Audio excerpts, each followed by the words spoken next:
Buenos días. Vamos a empezar ya con nuestra primera mesa. Voy a hacer dos presentaciones muy rapiditas porque al final, en fin, las intervenciones suelen presentar mejor a las autoras que lo que yo pueda decir a continuación. Entonces, a mi derecha, más allá, tenemos a Isabel Turégano, que es doctora en Derecho por la Universidad de Castilla-La Mancha, es decir, por esta universidad, profesora titular de Filosofía del Derecho en esta casa y es vicedecana de Profesorado y Ordenación Académica en la Facultad de Ciencias Sociales de la UCLM. Ha sido miembro de 15 proyectos de investigación financiados, como le decía a las ponentes, no voy a centrar tanto en repasar los artículos, simplemente comentar algunas líneas de investigación que han trabajado. En el caso de Isabel se ha centrado sobre todo en los problemas de la justicia global, el concepto de frontera, los problemas éticos de las migraciones y la necesidad de hacer inclusiva la nacionalidad. Y como veis, pues el Congreso al final creo que las ponentes están bien elegidas, ¿no? Que cuando nombramos un Congreso como Biopolítica y Fronteras tiene sentido tener a alguien como Isabel. Doy la palabra a Isabel, tal y como aparece el programa, que nos va a hablar de la transformación de la nacionalidad en circunstancias de justicia global. Así que cuando quieras, Isabel, muchas gracias. Muchas gracias, Irene. Bueno, en primer lugar, dar la enhorabuena a los organizadores de este congreso, que tengo la suerte de disfrutar en mi casa, aunque estoy en una facultad paralela, compartimos el edificio. Así que mi más sincera enhorabuena a Nacho Escutia y a todos los que han trabajado con él, a Javier Espinosa, a Irene Ortiz, a Mercedes, a Nantu, a todos los que están en la organización de este congreso, por la idea del tema y por el esfuerzo en aunar a ponentes del nivel de los que vamos a tener aquí estos días. Yo soy filósofa del derecho, por lo que soy un poco una rara avis dentro de este congreso, porque soy jurista, pero después de dedicar algunos trabajos iniciales de mi investigación a la teoría jurídica más dura, poco a poco fui llegando a la filosofía moral y política, que es lo que siempre me ha atraído sinceramente.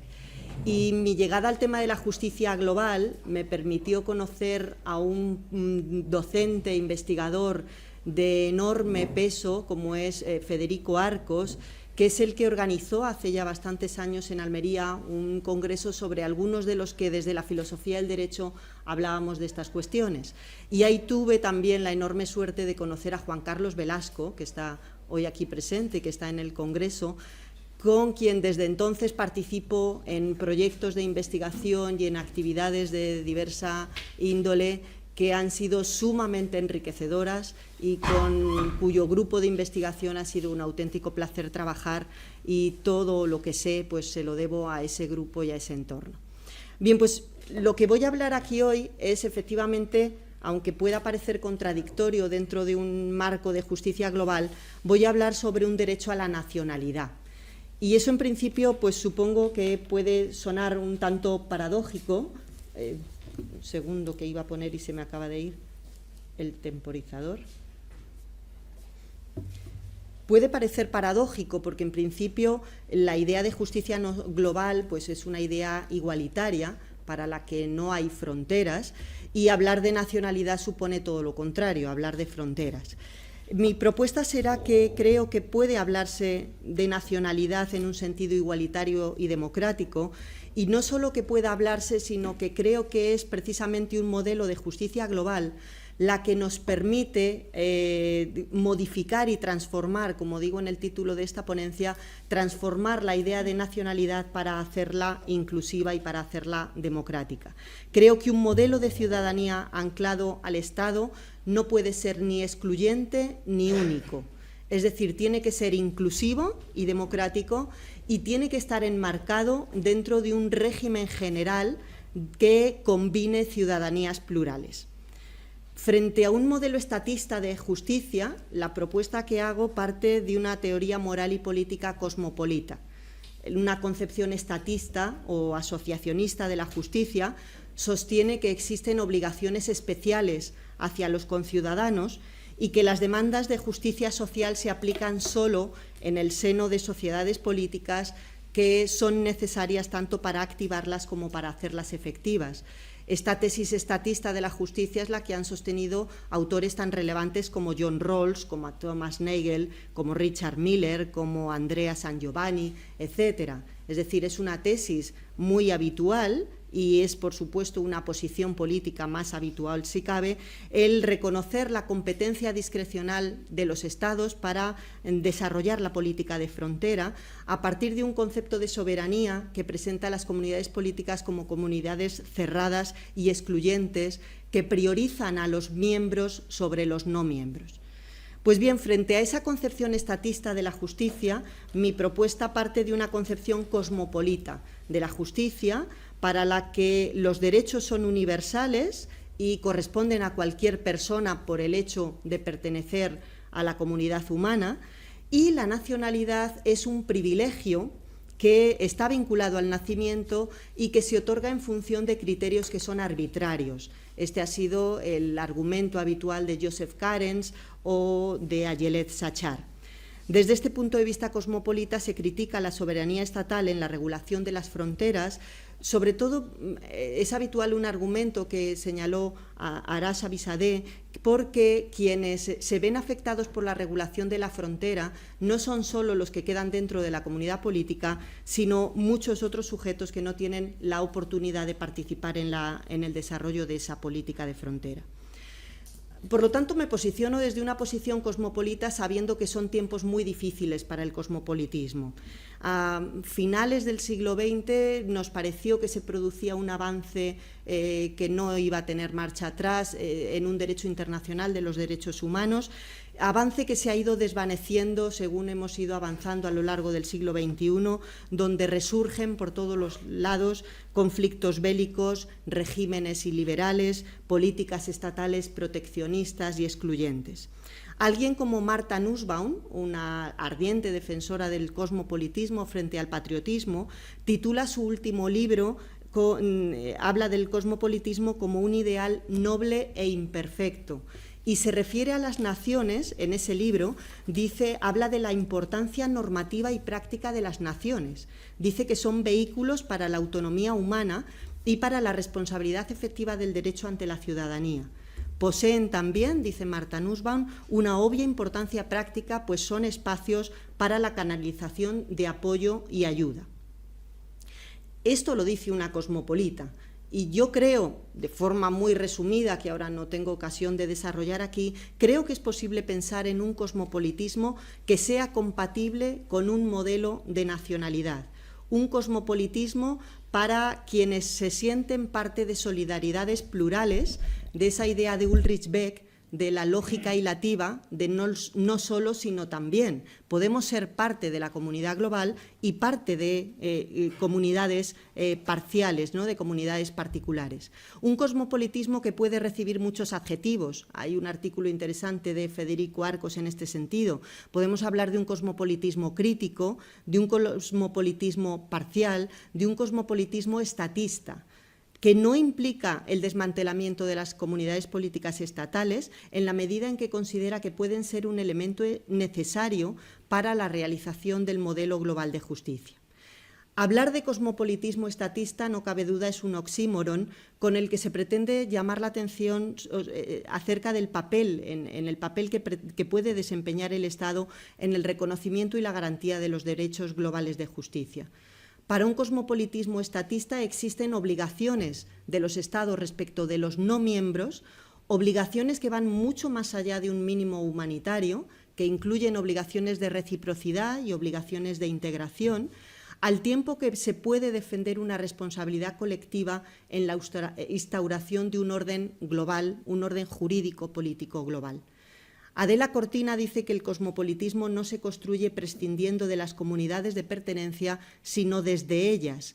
Y ello supone que estas comunidades tienen que ser abiertas y tienen que ser dinámicas, lo cual implica ese concepto cívico o democrático de nacionalidad que quiero defender y respecto del que Alfonso Ruiz Miguel ha dicho que es un modelo que tiene que romper la dialéctica amigo-enemigo propia de la concepción colectivista de la nación y concebirla como abierta a toda persona que cumpla las condiciones democráticas para su acceso.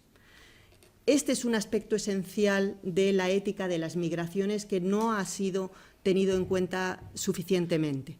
Como ha escrito Sheila Benjavid, al considerar la inmigración deberíamos alejarnos del caso paradigmático del extranjero que quiere entrar y deberíamos pensar en los no compatriotas que se encuentran entre nosotros, a los que negamos la condición de ciudadanos y miembros de pleno derecho.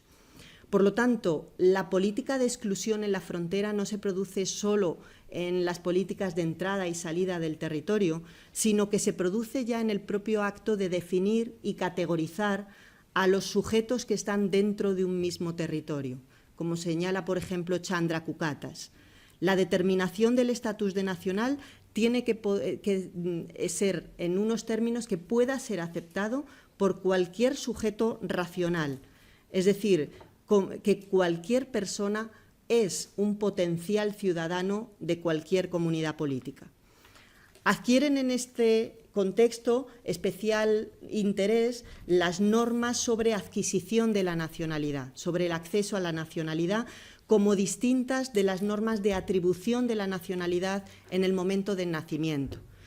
Estas segundas, las normas que nos atribuyen una nacionalidad desde el momento en que nacemos, normalmente los criterios del jus soli y el jus sanguinis, ¿no?, en función de la sangre o en función del lugar de nacimiento, son importantes.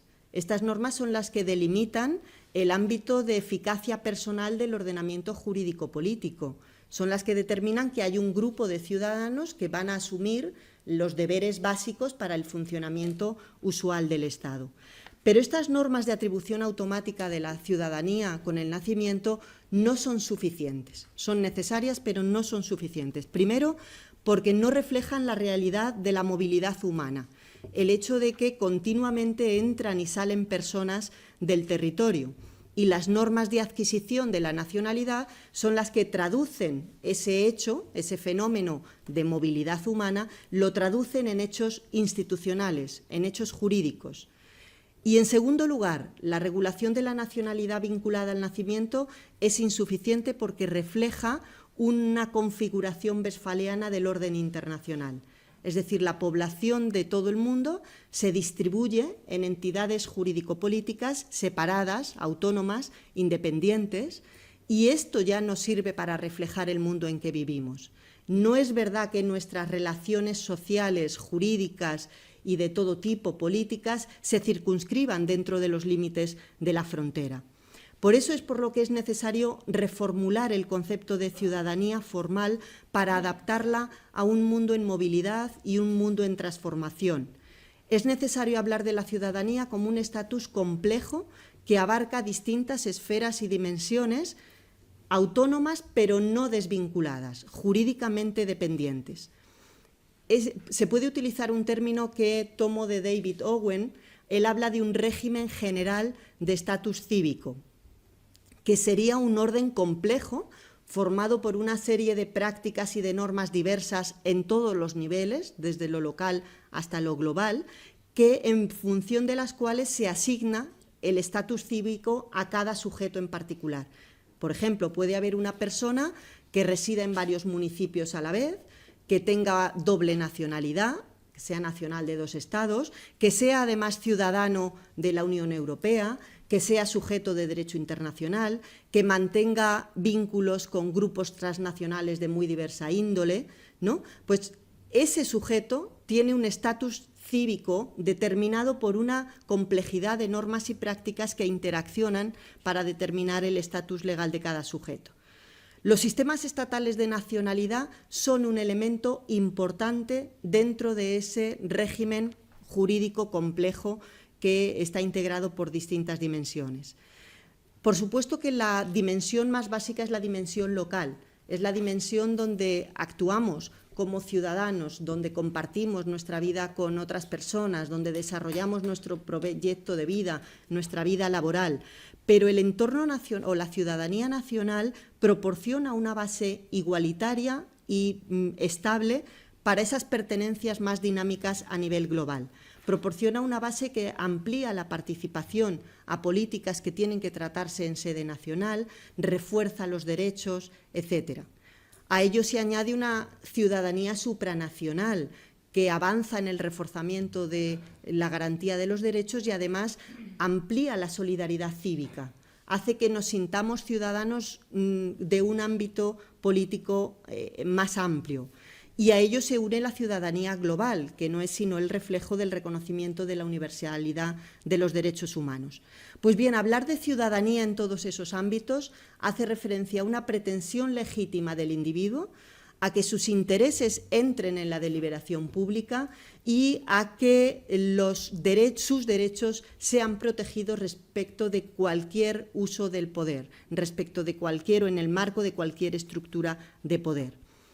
Es en ese contexto, ya que he hablado de ciudadanía como una pretensión legítima de un individuo, donde se puede hablar de ciudadanía en términos de derechos y hablar de nacionalidad como un derecho. El derecho a la nacionalidad implica, en primer lugar, que no es una concesión discrecional de los Estados, sino que tiene que obedecer a criterios o a condiciones que tengan carácter democrático. Existen muchas razones, muchos argumentos en favor de un derecho a la nacionalidad. Me refiero a continuación a algunos de los que considero más importantes. La igualdad política, ¿no? La igualdad en el reparto del poder político. En la versión de Hannah Arendt, y leo textualmente sus palabras, la vida política descansa en la presunción de que podemos producir la igualdad a través de la organización, porque el hombre puede actuar en un mundo común, cambiarlo y construirlo junto a sus iguales y solo con sus iguales, dice Hannah Arendt. El extranjero, añade un poco más adelante, es un símbolo pavoroso de la individualidad. La igualdad también, en segundo argumento, la igualdad en un sentido relacional. Hace ya muchos años, Elizabeth Anderson escribió un artículo en el que decía que la igualdad bien entendida es una cuestión del tipo adecuado de relaciones humanas, aquellas gobernadas por el respeto mutuo y no por alguna forma de opresión. La extranjería supone situar a un sujeto en los márgenes, supone, dice Luigi Ferrajoli, un factor de deseducación social porque genera la imagen del otro como un sujeto inferior. De ahí la defensa de la naturalización como una vía para que todos puedan llegar a ser ciudadanos en un sentido pleno. Es decir, para ser, dice Jonathan Siglow, ser alguien que cuenta, alguien que puede mirar a sus conciudadanos a los ojos. Judith Sklar, que sufrió en su propia persona la difícil realidad de la migración y dio una de sus lecciones en las Tanner Lectures sobre la ciudadanía americana, escribió, y leo también sus palabras, que las personas a las que no se les concede esos signos de dignidad cívica se sienten no solo impotentes y pobres, sino deshonradas. Sufren también el desprecio de sus conciudadanos. Así, la lucha por la ciudadanía en América ha sido de forma abrumadora una exigencia de inclusión en la política, un esfuerzo por derribar barreras excluyentes al reconocimiento. Tercer argumento, la libertad positiva, el que todo sujeto participe en la elaboración de las normas comunes. Precisamente los derechos que se les suele negar a los extranjeros en nuestros sistemas jurídicos nacionales son los derechos políticos, no ya tanto los derechos sociales que de alguna medida son, en mayor o menor medida, son reconocidos, sino los que se niegan de forma abrumadora son los derechos políticos. Y dice Sheila Benjavid que si los derechos políticos se hacen depender de la nacionalidad, entonces la adquisición de la nacionalidad es una precondición para tener voz política. La regulación del acceso a la nacionalidad no tiene que servir para reconstruir una nación histórica, una nación étnica, sino que tiene que servir para construir nación, para hacer que todos los que conviven en un territorio puedan tener voz en las normas comunes. La nacionalidad, en cuarto lugar, supone un beneficio porque es un instrumento, una herramienta esencial para la garantía efectiva de los derechos. Los derechos se hacen efectivos y los proyectos de vida se pueden desarrollar en nuestra vida en común. Jürgen Habermas dice que los principios universalistas que están en la base de nuestra organización necesitan un anclaje político. Y en otro momento dice que si la nación no es una comunidad étnico-cultural, no puede ser sino una nación de ciudadanos que encuentra su identidad en la práctica del ejercicio activo de los derechos democráticos, de participación y comunicación. En quinto lugar, otro argumento que creo importante, y este puede generar más discusión, el respeto a la autonomía del extranjero. El que el propio extranjero manifieste mediante esa naturalización, manifiesta su voluntad de integrarse y de consentir el pacto social.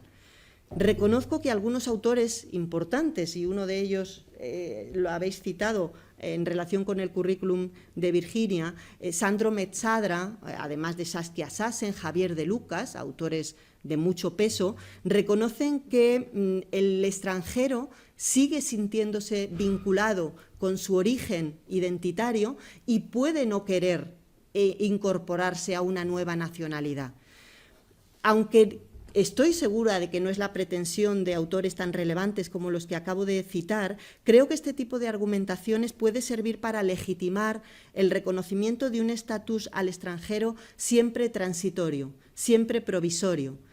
Y son muchos los factores o los motivos que pueden llevar a una persona a querer naturalizarse, y de eso se ocupa sobre todo la literatura sobre ciudadanía, que la estudia desde un punto de vista más empírico, descriptivo, ¿no? Factores personales, factores contextuales. Pero hay un dato que considero que es importante tener en cuenta, que son las peores condiciones de la sociedad de origen, las que generan en el extranjero residente un deseo e interés legítimo en el destino de la comunidad de residencia, en la medida en que su bienestar y la protección de sus derechos dependen de ella.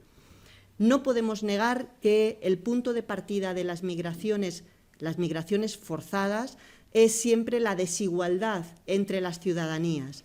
Dicen, por ejemplo, Jelena Sandik y Martin Bink, que si bien todos los ciudadanos de un Estado son iguales, algunas ciudadanías son menos iguales que otras. Dicen, esta desigualdad global de la ciudadanía es uno de los principales motores de la migración.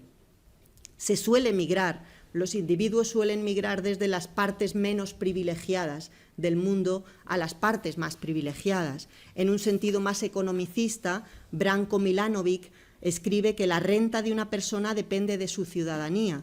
Los nacidos en países ricos reciben una prima o renta de localización.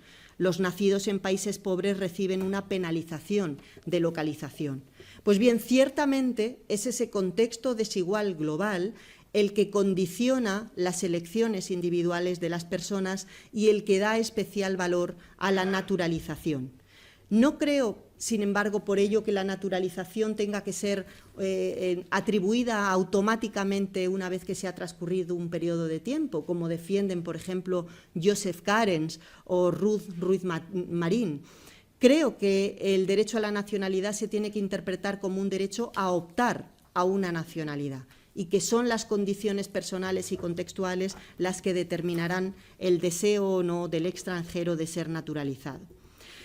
Hay otra, que paso muy rápido por otro argumento que tiene que ver también con la obligatoriedad de la naturalización. Hay quien defiende que todos los extranjeros que residen de forma estable en un Estado tienen que ser naturalizados porque deberían asumir las mismas cargas que asumen los ciudadanos. Sería el argumento correlativo. Ya no solo la ciudadanía supone un beneficio, es que también supone una carga. Y, por lo tanto, si estamos en una empresa cooperativa de mutuo beneficio, tenemos que asumir tanto cargas como beneficios.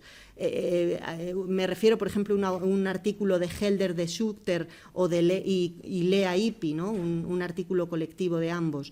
Las cargas en las que están pensando son algunas como las siguientes: obligaciones militares, el deber de actuar como jurado, la asunción colectiva de responsabilidades por acciones del propio Estado, pasadas o presentes, el deber de informarse sobre los asuntos públicos para ejercer de forma responsable el voto. Es decir, ser ciudadano, en un sentido serio, implica una serie de cargas que tendría que asumir cualquiera que reside.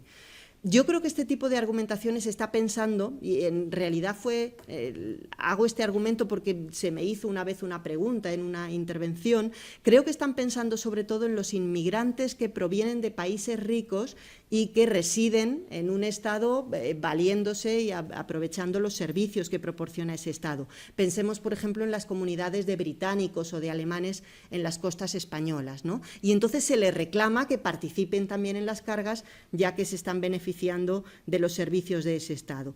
En todo caso, es un argumento que creo que lo que puede aportar es esa idea de cooperación que implica la ciudadanía. Son beneficios, pero son cargas y tienen que ser asumidas por igual por todos los que residen en una comunidad política. Sexto argumento, y tengo 8 argumentos, acabo pronto. Otro argumento esencial y tiene que ver con lo que he señalado antes es el de la responsabilidad. Es decir, la naturalización sería una consecuencia de que las movilidades que se producen como consecuencia de la desigualdad global son forzadas. Obedecen a esa desigualdad entre países, entre estados a nivel global, y la naturalización lo que hace es ampliar las oportunidades para las personas que se han visto obligadas a migrar y contribuyen a su empoderamiento. Este argumento también es importante porque, en principio, el ius migrandi, el derecho a migrar, se concibe sobre todo en un sentido liberal, en términos abstractos, como vinculado a la libertad de movimiento, ¿no? Cualquiera deberíamos ser libres para residir donde creamos más conveniente. Pero este ideal de ius migrandi no sirve para las comunidades reales donde existen desigualdades y desequilibrios, y entonces, ya digo, la migración puede servir también para ampliar oportunidades. Aquí entraría en juego un debate también importante que también desborda los límites de mi intervención, y es si para superar esa desigualdad global es más conveniente naturalizar a las personas que se han visto forzadas a desplazarse, o más bien sería lo idóneo, lo que debería hacerse sería desplegar políticas globales de desarrollo. Y aquí también hay argumentos importantes para sostener ya no solo un derecho a migrar, sino un derecho a permanecer. A él se ha referido Juan Carlos Velasco y a él se ha referido también Kieran Oberman. Es decir, un derecho a disfrutar de forma legítima de un ambiente saludable, sostenible y seguro, en el que podamos disfrutar de aquello que legítimamente nos corresponde sin movernos del lugar en que habitamos. El derecho a permanecer, a no vernos obligados a migrar por las circunstancias desigualitarias del contexto global. Es conocida en este sentido la posición de Thomas Pogge, que afirma que quienes aceptan la responsabilidad moral respecto de los extraños deberían dedicarse no ya a admitir al mayor número de los más necesitados en sus países, sino a perfilar e implementar un programa efectivo de erradicación de la pobreza y la desigualdad globales.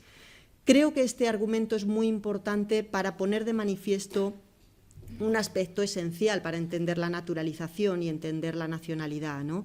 Y es que la responsabilidad pone en primer término la cuestión de que la estructura social desigualitaria obedece a procesos complejos donde quizá no sea posible identificar a sujetos particulares que sean culpables en un sentido penal o en un sentido jurídico, pero sí que sean responsables en un sentido como el que señala Iris Marion-Jan, en el sentido de que se ven inmersos en procesos complejos que producen injusticia, se encuentran en una situación de poder o influencia que les beneficia en esa estructura desigualitaria, tienen la capacidad, añade Iris Marion-Jan, tienen la capacidad de cambiar esas estructuras y no lo hacen. Esos son los que son responsables, y los estados, sin ninguna duda, son agentes responsables que están obligados a contribuir a una estructura global más igualitaria.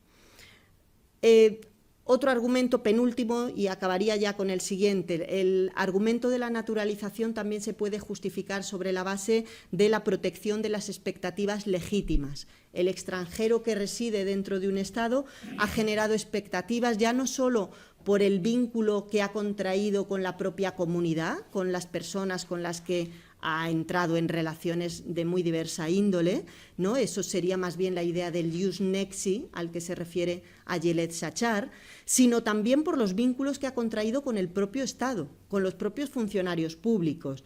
Dice Seila Benjavid que las expectativas no son meramente unilaterales, sino que han sido creadas por la propia acción del Estado y, por tanto, son legítimas y merecen protección jurídica. Y concluyo con el argumento que considero central, el que justifica la naturalización del residente permanente, el argumento del vínculo o interés igual y compartido con una comunidad concreta. El derecho a la nacionalidad no es un derecho abstracto a cualquier nacionalidad, es el derecho de acceder a una nacionalidad del Estado en el que se tiene una residencia estable. El inmigrante que reside de forma estable en un Estado no es un extraño, no es un outsider, es un ciudadano en espera, dice Gonzalo Matías utilizando una expresión de Hiroshi Motomura. Es alguien a priori legitimado para acceder a las prerrogativas de la ciudadanía plena. Ayelet Shachar habla de ciudadano en proceso, citizen in the making, dice ella. Pero no es el vínculo en sí, las relaciones cotidianas, ¿no? La vida que hemos creado en una comunidad local determinada. No es solo el vínculo en sí, porque el vínculo puede ser sobreinclusivo, podemos tener vínculos muy estrechos con personas que no residen con nosotros, ¿no? Que están en otros países, que pertenecen a otras comunidades, y el vínculo también puede ser infrainclusivo. Puede haber personas que residan dentro de una comunidad sin generar vínculos fuertes en esa comunidad.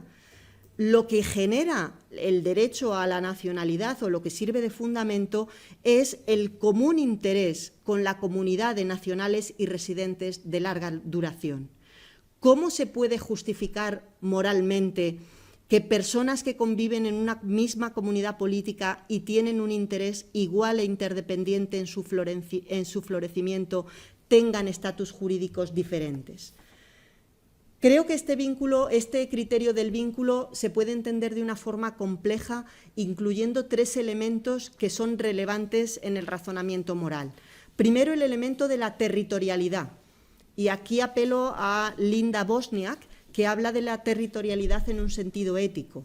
Dice que la convicción de que los derechos y el reconocimiento de los derechos y el reconocimiento se deben hacer extensivos a todas las personas que están territorialmente presentes en el espacio geográfico de un Estado en virtud de esa presencia. Es la idea también de Paulina Ochoa cuando habla del modelo de cuenca hidrográfica y establece que se refiere al sujeto político en términos de residencia o presencia en el territorio, con independencia de su estatus legal, presencia en un espacio determinado por hechos ambientales que conforman la vida en común. Primer elemento, por lo tanto, la territorialidad. Segundo elemento, la temporalidad, el elemento temporal. Tiene que haber transcurrido un periodo de tiempo significativo, un periodo de tiempo que no sea demasiado largo, pero que al mismo tiempo haya permitido que se haya desarrollado ese interés colectivo en esa comunidad. El tiempo puede ser unos 10 años, habla el Convenio Europeo sobre Nacionalidad, 5 años, habla el Convenio sobre Participación de los Extranjeros en la vida pública municipal, ¿no? En todo caso, el tiempo que interesa no es solo el tiempo pasado. Lo que justifica la naturalización no es solo lo que ya se ha vivido en común, sino el tiempo futuro, la intención de vincular nuestro futuro al futuro de una comunidad. Y eso es lo que nos hace tener un interés en esa comunidad. Y esto tiene que ver con el tercer elemento que considero relevante para definir ese vínculo, ¿no? Territorialidad, temporalidad y, segundo, un elemento de carácter más sustantivo o material. La residencia prolongada en el tiempo, dice Ayelet Shachar, que cambia el centro de gravedad de la vida del migrante, el center of life. El interés que se genera en una comunidad es compartido con los miembros de esa comunidad. En este sentido, creo que es interesante el criterio que utiliza Rainer Baubock, que se refiere para justificar cómo demarcar en la comunidad democrática, utiliza el criterio de los stakeholders y considera como stakeholders a aquellos, dice Rainer Baubock, aquellos y solo aquellos cuya autonomía y bienestar depende del autogobierno colectivo y del florecimiento de una determinada entidad política. Bien, llego con esto a la parte final que creo que también es importante tener en cuenta. Este derecho a la nacionalidad, tal y como lo he defendido y en favor del cual existen estos argumentos a los que he señalado, no se puede construir únicamente desde el ámbito estatal, sino que la nacionalidad tiene que estar, o la regulación de la nacionalidad tiene que estar inmersa dentro de un régimen internacional sobre la nacionalidad. Solo un régimen internacional más avanzado que el que tenemos ahora mismo, más garantista, puede controlar el abuso en el poder que están ejerciendo los Estados, en el control de las fronteras, en este sentido amplio, ya digo, que incluye también el control a la ciudadanía. Solamente si existe un nivel de protección de derechos en el nivel internacional que pueda restringir las políticas estatales de fronteras, se podrá avanzar hacia una nacionalidad efectivamente democrática. Y ello supondría una nacionalidad que se podría calificar, ¿no?, utilizando una terminología un poco en contra de lo que se suele utilizar, una nacionalidad postsoberana. Es decir, una nacionalidad como condición jurídica de aquellos a los que es atribuible la plenitud de las posiciones jurídicas dentro de un orden estatal que no es autónomo, de un orden estatal que funciona dentro de un marco de interdependencias que le obligan a reformular y condicionar la forma en que ejerce su poder. Pues bien, desde la Segunda Guerra Mundial, el derecho internacional de los derechos humanos ha evolucionado efectivamente desde una concepción de la soberanía o de la regulación de las fronteras como una potestad soberana a una concepción de la nacionalidad como un derecho. Como derecho viene reconocida la nacionalidad en muchos documentos internacionales y ha sido así consolidado el contenido de este derecho en una larga jurisprudencia y en la actuación de muchos órganos internacionales. Ha habido un avance importante del derecho internacional en favor de un derecho a la nacionalidad, pero ha sido un avance insuficiente. No me quiero detener, por no alargarme demasiado en el tiempo que me corresponde. Lo que se ha avanzado en el ámbito internacional, por ejemplo, es el reconocimiento de que todo sujeto tiene que tener una nacionalidad. Nadie puede ser apátrida, ¿no? Y esto se vincula siempre con la idea del derecho a tener derechos de Hannah Arendt. Nadie puede ser privado arbitrariamente de su nacionalidad, sino conforme a normas establecidas por un procedimiento garantista, etcétera. No es necesario renunciar a la nacionalidad de origen, y esto creo que es un elemento importante, porque para la efectividad de la naturalización creo que depende mucho de la doble nacionalidad, no ser obligado a renunciar a la nacionalidad de origen, porque esa nacionalidad de origen sigue conservando un valor simbólico importante. Es con la nacionalidad de origen es donde está nuestra familia, donde nos hemos educado, donde nos hemos socializado, con la que compartimos una visión identitaria, cultural, etcétera. El derecho también a la nacionalidad en derecho internacional se reconoce también el derecho a cambiar a la nacionalidad, se reconoce el derecho a garantías procesales para hacer efectiva esa nacionalidad, y en este sentido es muy avanzado un convenio que existe en Europa sobre nacionalidad, que se aprobó en el 97, entró en vigor en 2000 y España todavía no lo ha ratificado y no es del todo efectivo, pero contiene normas muy interesantes en ese sentido, y se ha reconocido también el principio de no discriminación. La nacionalidad no puede ser reconocida o no reconocida en factores discriminatorios como los que tradicionalmente se consideran en el ámbito jurídico: el sexo, el origen nacional, la religión, la raza, etcétera. Lo que no hace el derecho internacional, lo que no ha hecho todavía, por mucho que haya avanzado, es reconocer una obligación positiva de los Estados a naturalizar aquellos sujetos que cumplan las condiciones democráticas para el acceso. Y las condiciones democráticas, como he dicho, es una residencia estable por un periodo de tiempo significativo. El criterio de una residencia estable, por supuesto, es un índice imperfecto, pero es un índice objetivo y medible. En el ámbito jurídico estamos muy acostumbrados a tener que traducir en términos objetivos los índices, por ejemplo, la capacidad para asumir responsabilidades o la competencia política para ejercer nuestro derecho de voto se fija en una edad determinada, a los 18 años. Y puede haber personas más o menos maduras a los 18 años, pero tenemos que fijar una fecha determinada. Pues bien, aquí creo que podría ocurrir lo mismo. Hay que fijar un límite temporal a partir del cual el extranjero tiene que tener la opción y tiene que estar establecido el procedimiento para que pueda optar a la nacionalidad. La naturalización no puede ser la recompensa por méritos individuales, no puede ser simplemente la recompensa porque has sido un buen ciudad, porque has tenido una buena integración, porque has cumplido lo que te pedimos en la sociedad. No puede basarse en la selección de candidatos que son útiles para el Estado. La nacionalidad, los criterios de naturalización tienen que depender del cumplimiento de condiciones de igualdad pública. Es decir, tiene que depender en definitiva, de valores como el valor de la democracia. La nacionalidad es la que es condición para la integración y no al revés. La naturalización, dice Jelena Sandvik y Martin Bing, la naturalización es el catalizador de la integración y no una mera coronación de una integración que ya se ha producido antes. En este sentido, creo que tenemos que ser especialmente vigilantes y cautelosos respecto de la utilización estratégica de la nacionalidad para intereses instrumentales de los Estados, intereses militares, intereses laborales, intereses de captación de inversiones que permiten obtener la ciudadanía a personas que no residen. Hay naturalizaciones sin migración. Pueden no haberse movido de su lugar de residencia y poder ser nacionalizados. De esta forma se mercantiliza y se devalúa la ciudadanía para fines, ya digo, que no tienen nada que ver con el individuo, sino que tienen que ver con los intereses de los Estados, con la captación de recursos humanos para intereses propios, ¿no? Hay una literatura interesante, por ejemplo, de Yossi Harpaz o Pablo Mateos en este sentido. Las desigualdades globales, dice Jelena Sandvik, han favorecido un crecimiento de una lógica en la que el pasaporte se convierte en parte del mercado, y llego al final de mi tiempo ya, en parte del mercado del lujo, en el que atestigua no solo un estatus jurídico, sino un estatus social.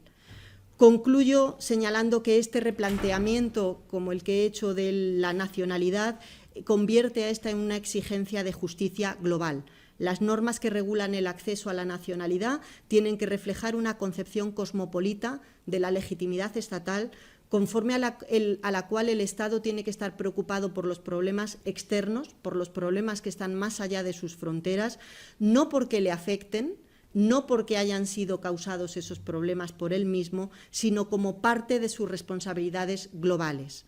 La naturalización no es sino el final de un proceso en el que el Estado tiene responsabilidades respecto de los extranjeros desde el mismo momento en que comienza la migración, ¿no? Porque el Estado tiene mucho que ver en las causas que provocan desplazamientos forzados. Tiene mucho que decir el Estado también en la primera admisión de los extranjeros en frontera. Tiene que haber vías legales que permitan identificar a los sujetos que necesitan protección internacional. En tercer lugar, el tercer paso, el Estado tiene mucho que ver en la integración de esa persona que viene de fuera en la vida comunitaria. Tiene que otorgar la posibilidad de tener condiciones legales para vivir y para residir en una comunidad, no permanecer siempre como una persona irregular, como una persona que está en los márgenes, ¿no? Por ejemplo, evitando de esta forma formas de esclavitud, como se producen en nuestras sociedades, de esclavitud laboral, de esclavitud sexual. Y tiene finalmente que otorgar la naturalización conforme a criterios, ya digo, que sean recíprocamente aceptables. Y termino citando a mi querida Sheila Benjavid, que dice que la discreción soberana de la comunidad democrática está circunscrita. Una vez que se da admisión a una persona, el camino hacia la membresía no debería haberse bloqueado. Muchas gracias.